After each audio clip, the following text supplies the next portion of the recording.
Hi గారు, welcome to our channel. ప్రస్తుతం మనతో పాటు దాము బాలాజీ గారు సీనియర్ జర్నలిస్ట్ ఉన్నారు. వారితో ఒకసారి మాట్లాడదాం. సార్ నమస్కారం. నమస్తే.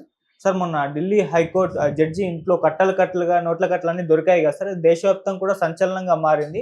అయితే ఇప్పుడు ఈ ఇష్యూలో ఒక ట్విస్ట్ చోటు చేసుకుంది అని అంటున్నారు. సుప్రీంకోర్టు ఒక వీడియో రిలీజ్ చేసిందని చెప్తున్నారు. మరి ఆ వీడియోలో ఏముంది, దేనికి సంబంధించిన వీడియో, మరి మీరేం చెప్తారు? Justice Yashwant Varma, high court Delhi high court justice Yashwant Varma ఇంట్లో 14వ తేదీ హోలీ రోజు వాళ్ళ ఇంట్లో మంటలు వ్యాపించాయని చెప్పి ఫైర్ సిబ్బంది వెళ్ళినప్పుడు అక్కడ వాళ్ళకి నోట్ల కట్టలు దొరికాయనేది ప్రధానంగా వార్త. దేశాన్ని ఇది కుదిపేస్తుంది. దేశమే కాకుండా ప్రపంచవ్యాప్తంగా కూడా మీడియాలో ఈ వార్త వస్తుంది. ఎందుకంటే ఒక ఇండియన్ హైకోర్టులో ఒక జడ్జి ఇంట్లో నోట్ల కట్టలు దొరికాయనేది సంచలనం సృష్టించింది.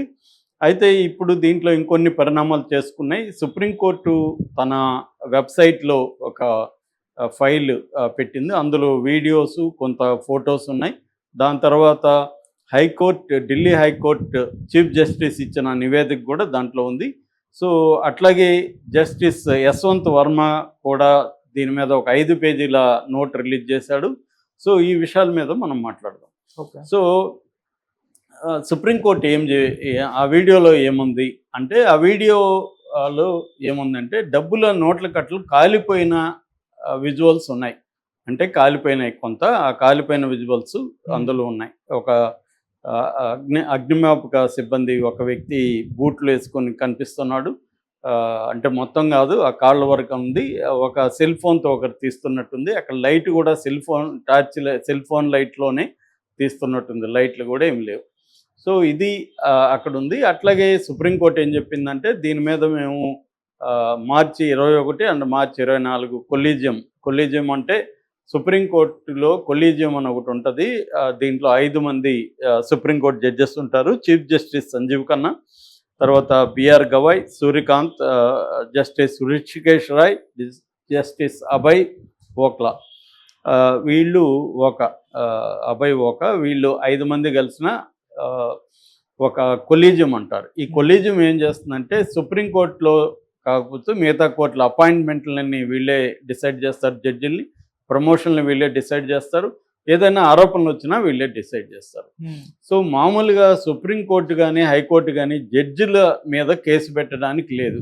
మన రాజ్యాంగం ప్రకారం ఏంటంటే, మిగతా పబ్లిక్ సర్వెంట్ల మీద కూడా కేసు పెట్టచ్చు, ఎఫ్ఐఆర్లు చేయొచ్చు, సిబిఐ, ఈడీలు ఎంటర్ అవ్వచ్చు. కానీ జడ్జిల విషయంలో సుప్రీంకోర్టు చీఫ్ జస్టిస్ పర్మిషన్ లేకుండా పోలీసులు ఎఫ్ఐఆర్ నమోదు చేయడానికి వీలు లేదు. ఎందుకంటే దాన్ని ఇన్హోమ్ ఎంక్వైరీ మెకానిజం అంటారు. అది 1999లో వచ్చింది. ఈ చట్టం ప్రకారం, ఈ రూల్ ప్రకారం చీఫ్ జస్టిస్ సుప్రీంకోర్టు ప్రధాన న్యాయమూర్తి అనుమతి లేకుండా ఎఫ్ఐఆర్ కానీ నమోదు చేయడానికి లేదు. సిబిఐ కానీ ఈడీ కానీ డైరెక్ట్గా విచారించే అధికారం లేదన్నమాట. అందువల్లనే ఈయన మీద ఎవరు చేయలేదు. అయితే ఇప్పుడు ముగ్గురుతో కూడిన ఒక కమిటీని ఈ సుప్రీంకోర్టు నియమించింది. ఆ ముగ్గురు ఎవరంటే, పంజాబు, హర్యానా హైకోర్టు ప్రధాన న్యాయమూర్తి జస్టిస్ షీల్ నాగు, ఈయన ఆధ్వర్యంలో ఉంటుంది. అట్లాగే Himachal Pradesh high court chief justice GS Sandhawalia, Karnataka high court chief justice Anu Sivaraman ఈ కమిటీలో ఉంటారన్నమాట. సో వీళ్ళు ఈ కమిటీ విచారించి నివేదిక ఇచ్చిన తర్వాతనే ఈయన మీద ఫర్దర్ చర్య తీసుకుంటారు. That is one thing. Second thing, ఈయన ఆల్రెడీ పేరెంట్ హైకోర్టు అంటారు. పేరెంట్ హైకోర్టు అంటే ఈయన అలహాబాద్ హైకోర్టు నుంచి ఢిల్లీకి 2021లో ట్రాన్స్ఫర్ అయ్యాడు. మళ్ళీ ఈయన్ని అలహాబాద్ హైకోర్టుకి రిపాట్రియేట్ అంటారు, మళ్ళీ వెనక్కి పంపించారనమాట. అది కూడా జరిగిపోయింది. సో ఈ 2 చర్యలు తీసుకోవడం మీద సుప్రీంకోర్టు నివేదికని సుప్రీంకోర్టు వెబ్సైట్లో పెట్టారు. అయితే ఇప్పుడు ఏంటంటే, ప్రధానంగా దీంట్లో అనేక సందేహాలు బయటకు వచ్చాయి. అట్లాగే వర్మ సమాధానం కూడా ఏంటంటే, అసలు ఇదంతా కుట్ర జరిగింది నా మీద, ఆ డబ్బులు దొరికినట్టుగా చెప్తున్న రూము ఏదంటే అది స్టోర్ రూము. మా ఇంటికి స్టోర్ రూమ్ మధ్య ఒక గోడ కూడా ఉంటుంది. ఆ స్టోర్ రూమ్ లాక్ చేయము, అది ఎవరైనా మా ఇంట్లో పనిచేసే సిబ్బంది కానీ గార్డులు కానీ ఎవరైనా కూడా దానికి వెళ్ళొచ్చు. ఎప్పుడు బోల్ట్ వేస్తాం తప్ప లాక్ అనేది చేయము. దాంట్లో మేము డబ్బులు పెట్టే ప్రసక్తే లేదు. ఎవరో ఇది పెట్టి మమ్మల్ని నన్ను నా 10 ఏళ్ల సర్వీస్ని బదనాం చేయడానికి ఎవరో పెట్టారు. ఇదంతా కుట్రగా ఆయన చెప్తున్నాడు. అలాగే ఆ నోట్లు దొరికింది కదా, ఆ నోట్లు నాకు చూపిలేదని కూడా ఆయన అంటున్నాడు. సో ఇదంతా కుట్ర అనేది ఆయన అంటున్నాడు. అట్లాగే దీంట్లో అనేక డౌట్లు ఉన్నాయి. ఫస్ట్ అసలు ఈ తుగ్లక్ రోడ్ పోలీస్ స్టేషన్ పరిధిలో ఈ సంఘటన జరిగింది కాబట్టి అసలు వాళ్ళు పోలీసులు వెళ్ళారా, వెళ్తే ఏం చేశారు అనేది ఒక ప్రశ్న. అసలు ఎవరికి ఫస్ట్ చేశారంటే 11:40 ప్రాంతంలో వీళ్ళ ఇంట్లో జడ్జి గారి కూతురు, జడ్జి సిబ్బంది ఉన్నారు. జడ్జి యశ్వంత్ వర్మ వాళ్ళ భార్య మధ్యప్రదేశ్లో ఒక శాంక్చురీ చూడడానికి వెళ్ళారు. సో వాళ్ళు లేరు ఊర్లో. సో ఈ స్టోర్ రూములో మంటలు వ్యాపిస్తే వీళ్ళు ఏం చేశారంటే పోలీస్ కంట్రోల్ రూమ్కి ఫోన్ చేశారు 11 తర్వాత.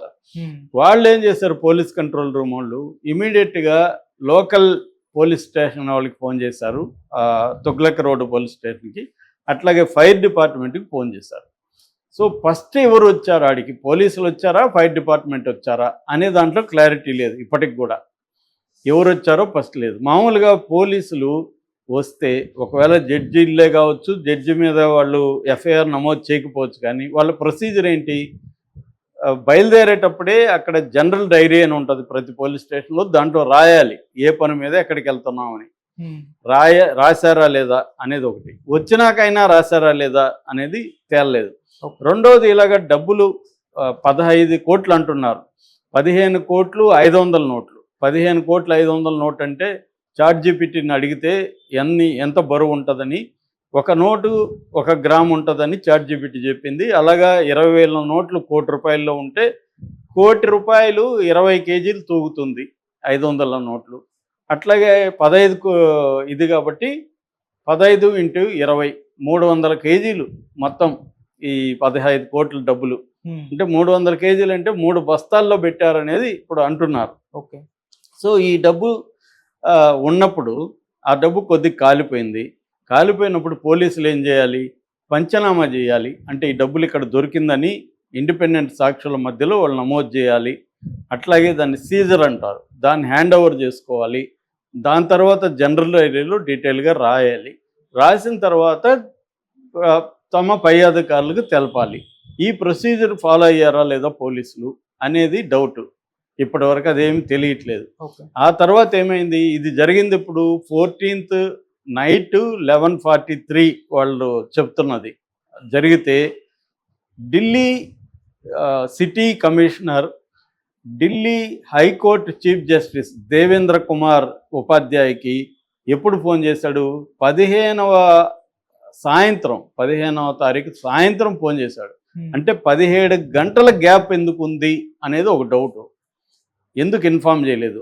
ఆయన కూడా ఉపాధ్యాయ కూడా ఊర్లో లేడు, ఆయన లక్నోలో ఉన్నాడు.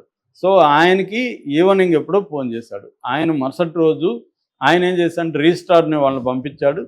ఇతను ఎవరు, మన యశ్వంత్ వర్మ నిందితుడు ఎవరైతే ఉన్నాడో ఆ జడ్జి మరుసటి రోజు ఈవినింగ్ వచ్చి అప్పుడు ఈ ఉపాధ్యాయ చూపించే వరకు ఆయనకు తెలియదు. వీడియో చూపించి ఇది నీ మీద ఆరోపణలు వచ్చిందంటే ఇదంతా కుట్ర, నేను అసలు అది స్టోర్ రూమ్లో ఎవరు డబ్బులు పెడతాడు, దాన్ని ఎవరైనా వెళ్ళి వస్తుంటారు, దానికి మేము లాకులు కూడా చేయము, కాబట్టి ఎవరో పెట్టి చేశారు కావాలని, నోట్లు ఏమైనాయి అవన్నీ మీరు చేయండి అని చెప్పాడు. దాని తర్వాత ఉపాధ్యాయ ఏం చేశాడంటే ఆయన సుప్రీంకోర్టు చీఫ్ జస్టిస్కి ఇన్ఫామ్ చేశాడు. సుప్రీంకోర్టు చీఫ్ జస్టిస్ కొలేజియంని 21వ తేదీ, 14వ తేదీ జరిగితే 21వ తేదీ కొలేజియంను ఫామ్ చేసి వాళ్ళు ఒక విచారణకి ఆదేశించారు. ఈ లోపల ఉపాధ్యాయ విచారించి చెప్పాడు.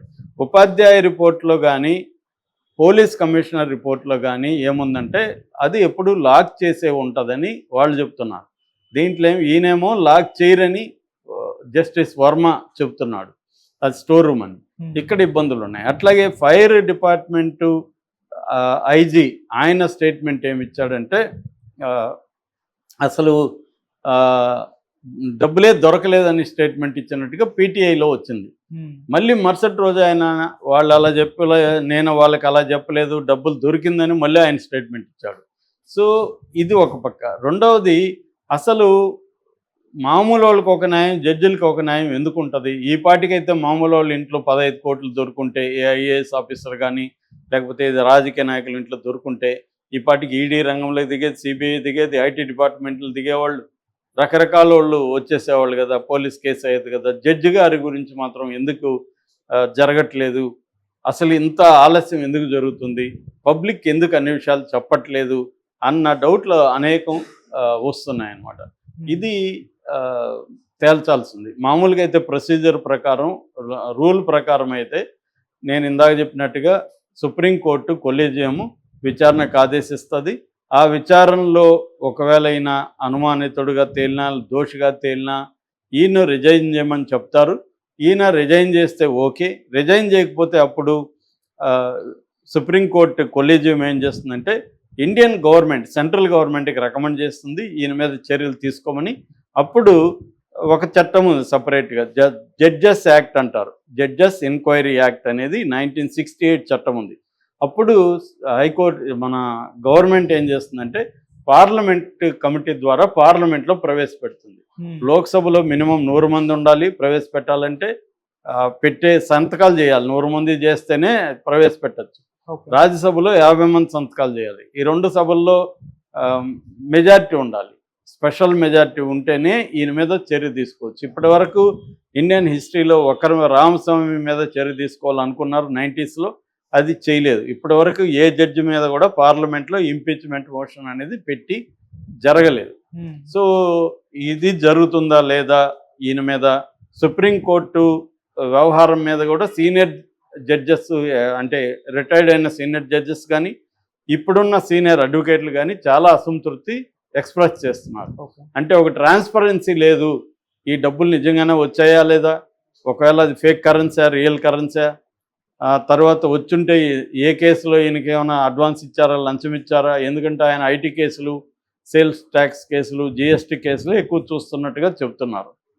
ఇవన్నీ తేలాల్సింది. లేదు ఆయన నిర్దోష అయితే ఆయన ఎవరు ఇరికించడానికి ట్రై చేశారు, ఇవన్నీ కూడా తేలాలి. అక్కడ ఉన్న గార్డులను విచారించాలి, ఇవన్నీ చేయాలి.